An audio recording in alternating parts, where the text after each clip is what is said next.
আসামে রেশন কার্ডধারীদের জন্য একটি বড় আপডেট। ডাল, চিনি ও লবণ বিতরণ শুরু হবে আগস্ট মাস থেকে। জুন ও জুলাই মাসে ডাল, চিনি ও লবণ দেওয়া হবে না বলে জানা গিয়েছিল। তবে চিন্তার কোনো কারণ নেই, বিনামূল্যের চাল আগের মতন পাওয়া যাবে।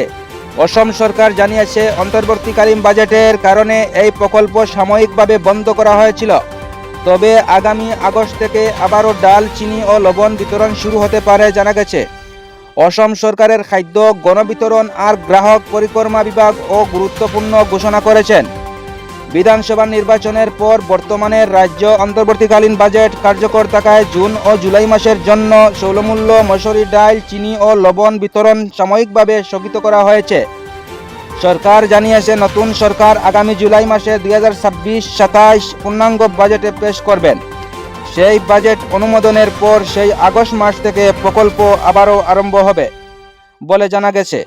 তবে সাধারণ মানুষের জন্য খুশির খবর হলো, প্রতি মাসে যে বিনামূল্যের চাল দেওয়া হয় তা কোনোভাবে বন্ধ হচ্ছে না। জাতীয় খাদ্যের সুরক্ষা NFSA এবং প্রধানমন্ত্রী গরিব কল্যাণ অন্ন ব্যবস্থার আওতায় চাল, ডাল, চিনি ও লবণ আগের মতন বিতরণ হবে বলে জানা গেছে। সরকারের পক্ষ স্পষ্ট করা হয়েছে, এটা কোনো স্থায়ী বন্ধ নয়, তাই রেশন কার্ডধারীদের চিন্তার কোনো বিষয় নেই। আপনারা দেখছেন নাসির 100K চ্যানেল, আমি নাসির বড়ভূইয়া। পরবর্তী ভিডিও পেতে হলে আপনারা আমার ফেসবুক পেজটা ফলো করে রাখবেন। ধন্যবাদ।